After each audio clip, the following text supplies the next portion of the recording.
Alright, in this video I'm going to continue with some introductory Saz lessons. Let's see.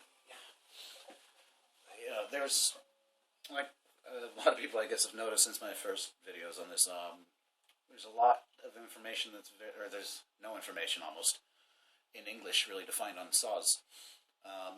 And again, I'm not going to say I do everything traditional by any means.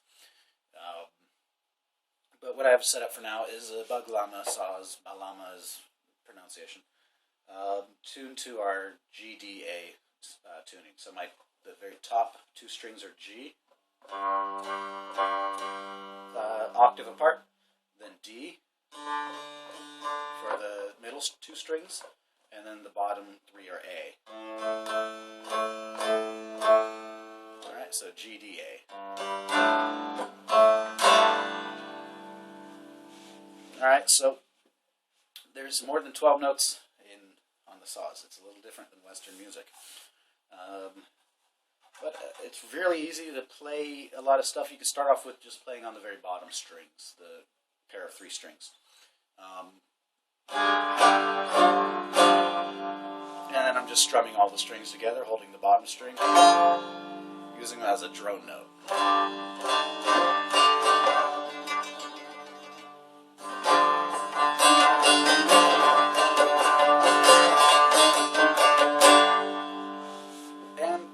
It's easiest to get started playing that way if you just kind of find a scale, basically.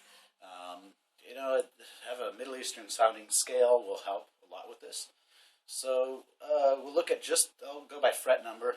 Sorry if it takes me a while to count the frets because it's a little different for me as well. But I'll start at the first fret, and that works.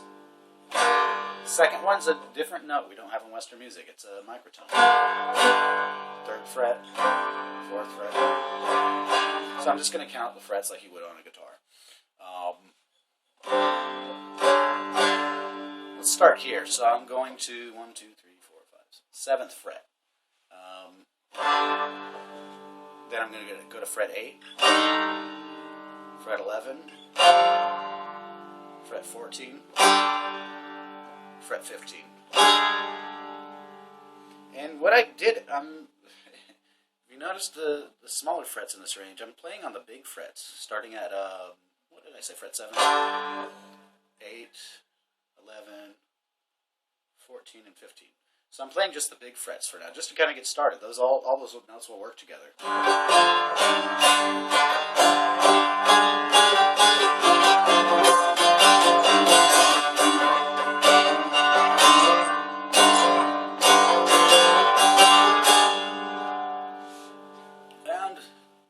Some technique, you can play with one finger and make stuff sound cool like this, but try hammer-ons, pull-offs, trills, especially bigger distance, like from fret 7, 8, 9, 10, fret 7 to 11.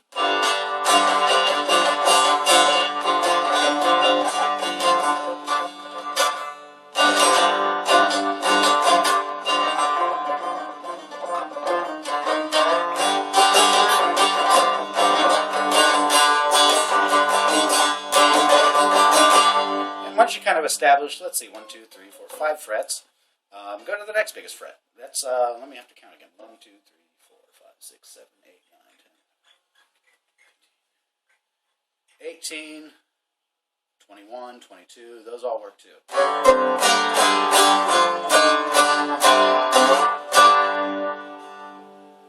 And when you get kind of just used to using those, you'll find how to use the microtones, the small frets, and in cases like this, in this scale, usually the small frets.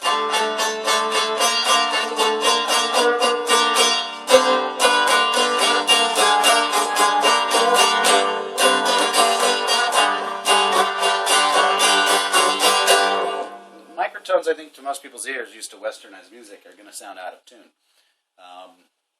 They're a little trickier to use to make something that sounds melodic.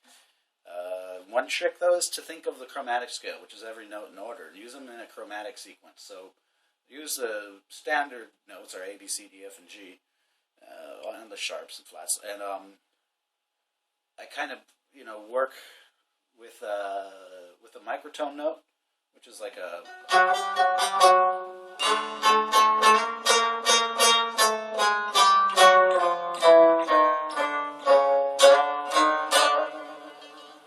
I'll kind of blend it in between our more standard notes, and then you start exploring some more interesting territory with an instrument like this. And I mean, that's all playing on the bottom 3 strings, as using them as one, holding as one string. Then start to try to find scales on the middle string, which is the G. Sorry, the D.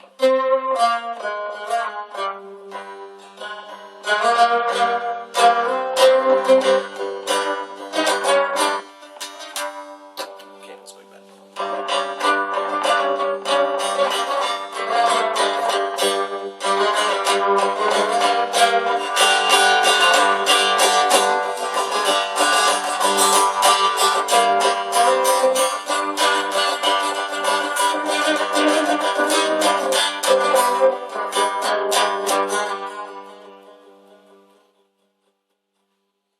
And from there you can find chords.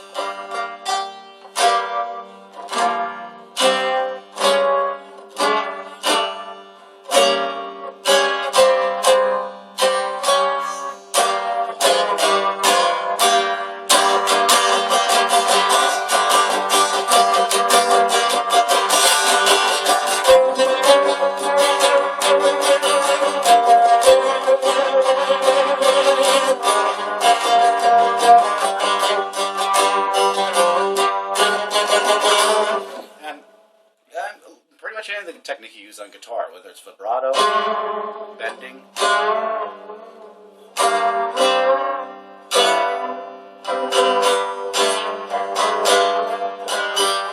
slurs work really good.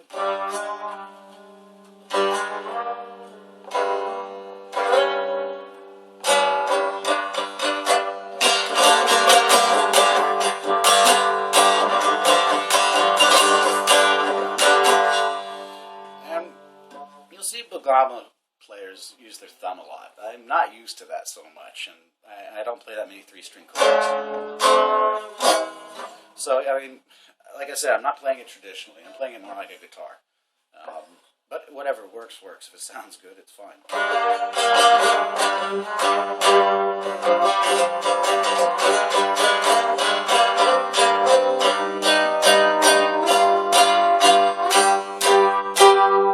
Also kind of cool is you can play past the fretboard. I mean, it works like a fretless instrument here.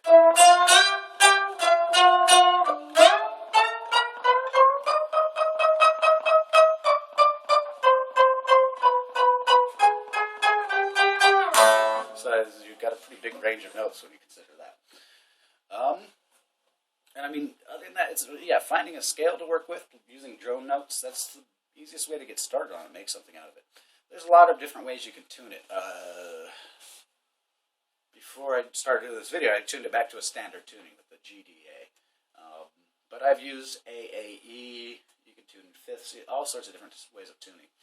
I tuned to more of an open chord tuning, you could tune major, G, B, D, whatever. I usually end up tuning around a track if I add Saz onto it, so it changes a lot for me. But once you stick to one tuning, like I'd say the traditional tuning or the standard tuning, the GDA, when you're first starting out, then you can start learning scales easier, how to use the drone notes more, and even chords if you're interested. That's it. I'd like to do more Saz videos in the future, and a lot of people seem to be looking for them, so I'll probably continue with these.